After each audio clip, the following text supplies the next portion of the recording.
ආදරේ නැති දැඩි කළ මගේ දයාබර පියතුමා අපේ කොන් රමකැන්පුර පියතුමා අපි ආදරයෙන් සෙනෙහසෙන් බලාගත්ත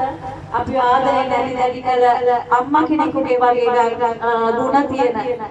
බුදු මෑණියන් කෙනෙකුගේ ගුණ තියෙන මගේ දයාබර පියාණන් අපි ආදරයෙන් නැති දැඩි කළා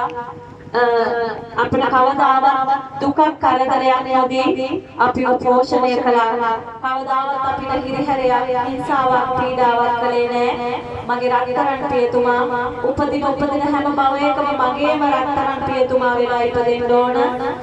දීර්ඝායුෂ ලැබෙන්න ඕන මට මගේ නංගිටත් මල්ලිටත් තුන් දෙනාටම හොඳින් ඉගෙනුවා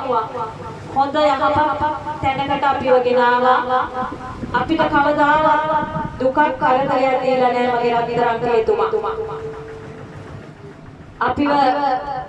හොඳ දරුවෝ හොඳ ගුණ යහපත් දරුවෝ බවට පත් කරා මේ සමාජයේ උසස් තැන්වලට යන්න අපිට අයන්න ඉඳලා හොඳ නරක කියලා දෙමින් මගේ රත්තරන් පියතුමා මට පියාණන් කෙනෙක් විතරක් නෙවෙයි මට රත්තරන් මෑණියන් කෙනෙක් හා සමානයි මම අදටත් මගේ දුක් කරදර හිරිහැර පීඩා ඒ හැම දෙයක්ම මට සිදුවෙන හැම අටලෝ දහනක්ම කතා කරන්නේ මගේ පියතුමත් එක්ක මගේ පියතුමා තමයි මගේ යාළුවා බවට පත් කරගත්තේ මගේ ජීවිතේ මම ප්‍රාර්ථනා කරනවා මගේ පියතුමාට දීර්ඝායුෂ ලැබේවා නිදුක් නිරෝගී චිරජීවනය ලැබේවා ලෙඩ දුක කරදරයක් නොම වේවා මගේ ආයුෂ මට දෙන්න පුළුවන් නම් මම මගේ පියතුමා වෙනුවෙන් මගේ ආයුෂ පරිත්‍යාග කරනවා ඒ තරම් වටිනා රත්තරන් තාත්තා කෙනෙක් ඒ වගේම ඒ විතරක් නෙවෙයි අපිට විතරක් නෙවෙයි හොඳ මිනිස්සෙක් උනේ ගමට නෑදෑයන්ට රටට හැමෝම ආදරය කරන පික්මන්ත රත්තරන් මිනිස්සෙක් මේ අබේගොන් රමකැන්පුර කියලා කියන්නේ. ඉතින් එතුමා උපදින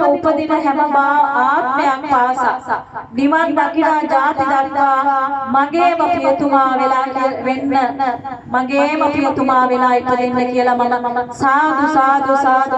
සාදු කියලා ප්‍රාර්ථනාවක් කරනවා මගේ පියතුමා දීර්ඝායුෂ ලැබේවා බුදුන් දහම් සංඝුන් යන ජීවිත රත්නයේ ආශිර්වාද ලැබේවා මේ උතුම් ගෞතම බුද්ධ ශාසනයම මගේ පියතුමා චතුරාර්ය සත්‍ය ධර්මය අවබෝධ කරගෙන සෝවාන් ඵල ලබාගෙන සකෘදාගාමී අනාගාමී අරියත් ජන සතර මඟ සතර ඵලයටපත් ජාතියක් ජරාවක් ව්‍යාධියක් මරණයක් ශෝකයක් දුකක් නැති සදාකාලික සැප ඇති අමාමා නිර්වාණ නිවන් සම්පත් මගේ රත්තරන් තාත්තාට මගේ රත්තරන් පියතුමාට මට විරුදු බණ පුංචි කාලේ ඉඳලම පුරුදු කළා මට මෙහෙමයි කියලා හැම දෙයක් නොඅඩුවම කියලා දීලා විරුදු ඉගැන්නපු මගේ රත්තරන් පියතුමා නිදුක් වේවා නිරෝගී වේවා සුවපත් වේවා දුකෙන් මිදේවා නිවන් දකිත්වා